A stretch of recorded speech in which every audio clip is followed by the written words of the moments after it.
ইয়াকুলুনা রাব্বানা সরিফ আন্না আযাব জাহান্নাম ইন্না আযাবাহা কানা গরামা। আর করুণাময় আল্লাহ তাআলার গোলাম যারা হবেন, 4 নম্বরে তাদের গুণ হলো কঠিন জাহান্নাম, ভয়াবহ জাহান্নাম, বড়ই দুর্যোগপূর্ণ জাহান্নাম। ওই জাহান্নাম থেকে বাঁচার জন্য আল্লাহর কাছে প্রার্থনা করবে। জাহান্নাম থেকে বাঁচার জন্য কি করবে? জোরে বলেন, কি করবে?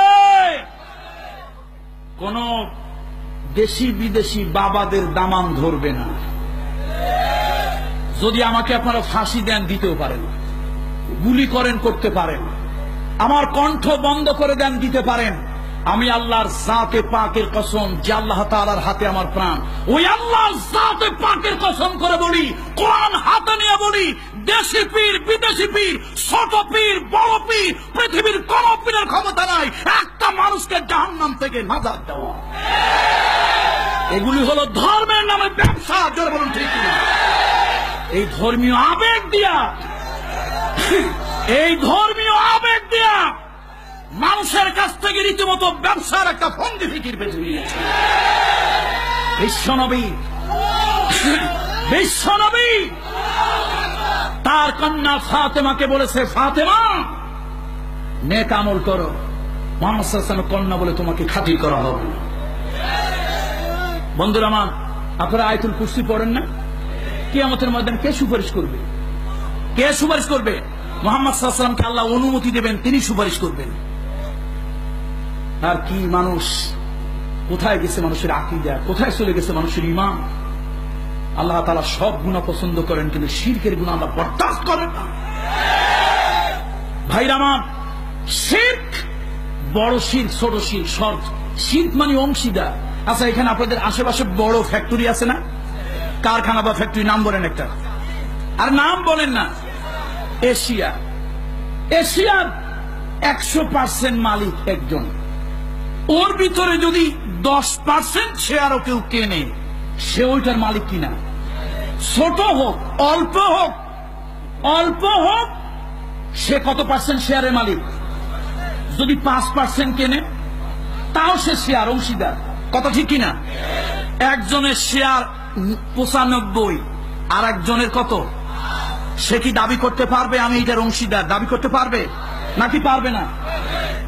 বন্ধুরা আমার, আপনি আল্লাহ যা পারে সামান্য একটু অংশ যদি কেউ মনে করেন আল্লাহ তো নাজাত দেয়, তবে ওলি আল্লাহরাও দিতে পারেন। 1% হইল শিরক হয়ে গেছে, 1% হইল কি হয়ে গেছে? শিরক হয়ে গেছে। মনে রাখবেন, সব পাগলামি ভালো, কিন্তু শিরকের পাগলামি ভালো না। কিয়ামতের জাহান্নাম বড়ই ভয়াবহ, জাহান্নাম বড়ই ভয়াবহ। যেই নবীর আগের জীবনের গুনাহ নাই, যেই নবীর পরের জীবনের গুনাহ নাই, আল্লাহ মাফ করে দিয়েছেন, ঘোষণা দিয়েছেন। সেই নবী সকাল সন্ধ্যায় চোখের পানি ছেড়ে অথবা আগে গিয়ে আল্লাহর কাছে দোয়া করতেন, আল্লাহুম্মা হাসিবনি হিসাবান ইয়াসীরা, আল্লাহুম্মা হাসিবনি হিসাবান ইয়াসীরা, আল্লাহুম্মা আজিরনা মিনান নার। তাহলে মুহাম্মদ সাল্লাল্লাহু আলাইহি ওয়াসাল্লামের কোনো গুনাহ ছিল? নাউযুবিল্লাহি মিন যালিক। আল্লাহ তাআলা তাকে মাসুম, বেগুনাহ বানিয়ে দিয়েছিলেন। সেই নবী যদি জাহান্নাম থেকে পরিত্রাণের জন্য আল্লাহর কাছে দোয়া করে, ওই নবী যদি কিয়ামতের ময়দানে আল্লাহর কাছে হিসাব সহজ করে দেওয়ার জন্য দোয়া করে, তুমি আর আমি কে? কে আমরা? বন্ধুরা আমার, দুর্ভাগ্য আজকে দুনিয়ার সব ব্যবসার মন্দা, শুধু ধর্ম ব্যবসার মাশাআল্লাহ বাজার ভালো। সব ব্যবসার কি যাচ্ছে? আকাল দুর্দিন যাচ্ছে, অর্থনৈতিক মন্দা যাচ্ছে সব ব্যবসায়। একটা ব্যবসা মাশাআল্লাহ ভালোই চড়া, পুঁজি ছাড়া ব্যবসা লস হওয়ার কোনো ভয়।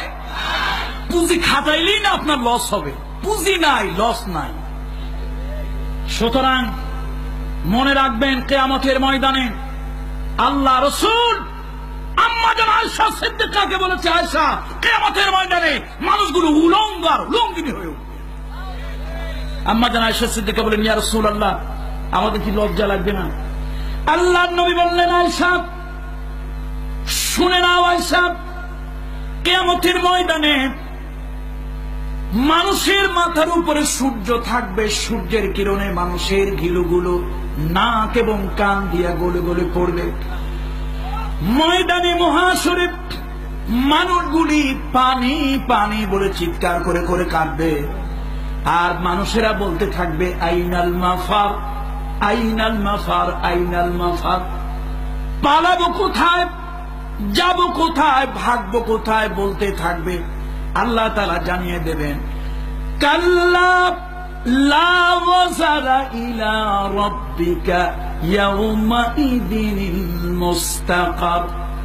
ভাগবার কোনো জায়গা নাই, পালাবার কোনো জায়গা নাই, লুকাবার কোনো জায়গা নাই।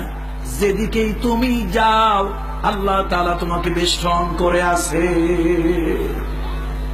আয়েশা, কেউ কারো লজ্জাস্থানের দিকে তাকানোর একটু হুঁশ থাকবে না।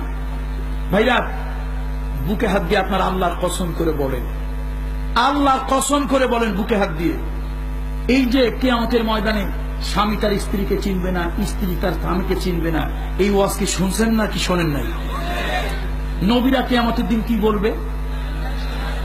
আচ্ছা, তাহলে নবীদের মূল্য কদর বেশি না পীর ওলিদের মূল্য কদর বেশি? তাহলে আল্লাহ কি আপনার সামান্য জ্ঞান দেয় নাই? নবীরা যদি নাফসি নাফসি বলে, ওই দেশি পীর বিদেশি পীর ওই ব্যাপারীর খবর থাকবে কেমনে? ও তো রীতিমতো ধর্ম ব্যাপারী। ধর্মীয় আবেগ দিয়ে মানুষের কাছ থেকে কিছু ধান্দার ফায়দা। এই জন্য বলি, আল্লাহ তাআলা এর থেকে আমাদেরকে হেফাজত করুন, আল্লাহ তাআলা এর থেকে আমাদেরকে হেদায়েত করুন। বন্ধুরা আমার, কিয়ামতের ময়দানে কঠিন মুসিবত থেকে বাঁচার জন্য আল্লাহ শিখাই দিয়েছেন, করুণাময় গোলাম যারা হবে তাদের 4 নম্বরের গুণ। আল্লাহর গোলাম যারা হবে তাদের কয় নম্বর গুণ? 4 নম্বর গুণ। তারা চোখের পানি ছেড়ে দিয়ে কাঁদবে, আল্লাহ জাহান্নাম বড়ই ভয়াবহ, জাহান্নাম বড়ই ভয়াবহ, আল্লাহ ওই জাহান্নাম থেকে আমাকে বাঁচাও, আল্লাহ জাহান্নাম থেকে আমাকে বাঁচাও। যদি সত্যি ভয়াবহ না হতো আল্লাহকে এই যে শিক্ষা দিতেন। আচ্ছা, আপনারা এইটাও বলেন, আজ পর্যন্ত কোন আলেম ওলামার মুখ থেকে শুনছেন কিয়ামতের ময়দানে, হাসরের ময়দানে কোনো ছায়া থাকবে না, একটা ছায়া ছাড়া? শুনছেন কি শোনেন নাই? কার ছায়া সেইটা? কার ছায়া সেইটা? তাহলে আল্লাহর আরশের ছায়া। যদি এই দুনিয়ার বাবারা এত বড়ই ক্ষমতাসীন হতো তো বাবার ছায়াও তো হতো। ভাইরা, আল্লাহর ওলিদেরকে মানব শিক্ষক, আল্লাহর ওলিদেরকে মানব কি? আমি জানি না, পড়াশোনা পারি না, একজন শিক্ষক দিয়ে আমার মা বাপ আমারে পড়িয়েছে। আমি গাড়ি চালাতে জানি না, একজন ড্রাইভারের কাছ থেকে আমি শিখেছি। আমি সাঁতরাতে পারি না, যে সাঁতরাতে জানে ওর কাছ থেকে শিখেছি। আমি সাইকেল হুন্ডা চালাতে পারি না, যে পারে ওর কাছ থেকে শিখেছি। আমি ঢাকার রাস্তা চিনি না, যে চেনে ওর কাছ থেকে চিনে নিয়েছি। সুতরাং পীর যদি হয় শিক্ষক, 2000 কোটি বার মানা জায়েজ। পীর যদি হয় সুন্নত আর জান্নাতের রাস্তা বাতলে দেওয়ার ব্যক্তি, রাহনুমাইকারী, 2 কোটি বার মান জায়েজ। পীর যদি হয় অভিজ্ঞ, আল্লাহ দ্বীনের উপরে চলে, শরিয়াত সুন্নতের উপরে চলে, অভিজ্ঞ একজন ব্যক্তি, যার অভিজ্ঞতা থেকে অভিজ্ঞতা নিয়ে ওই রাস্তায় চলতে আমার সহযোগিতা হবে, আমি পীর মানি। আল্লাহর কসম, এর বাহিরে পীর মানি না, আল্লাহর কসম মানি না, আল্লাহর কসম বিশ্বাস করি না। এর বাহিরে যা আছে সব ব্যবসায়ী, সব প্রতারক, সব 2 নম্বর, সব আল্লাহর দুশমন, সব শিরকের আখড়া। এই মুশরিকদের আস্তানা জ্বালিয়ে পুড়িয়ে ছাইখার করে দাও। বন্ধুরা আমার, বন্ধুরা আমার, কিয়ামতের ময়দানে নাজাতের রাস্তা একটাই, আল্লাহর গোলামি। জোরে বলেন ঠিক কিনা? নবীরা যেখানে নাফসি নাফসি বলে কাঁদবে, সেখানে এই ব্যবসায়ীদের খবর কোথা থেকে থাকবে? আল্লাহ তাআলা আমাদের প্রতি রহম করুন। মুহাম্মদ সাল্লাল্লাহু আলাইহি ওয়াসাল্লামের কোনো গুনাহ ছিল না, আগেরও নাই পরেরও নাই। আল্লাহ তাআলা তাকে মাসুম বেগুনাহ ঘোষণা দিয়েছিলেন।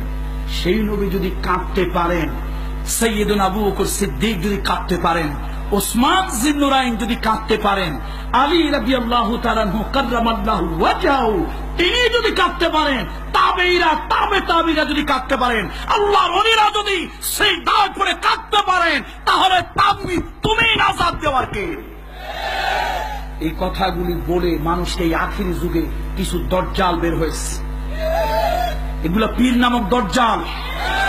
এগুলা কি পীর নামক কি জোর বলেন? ওমা আলাইনা ইল্লাল বালাগ, বলার দায়িত্ব আমার, বলে গেলাম।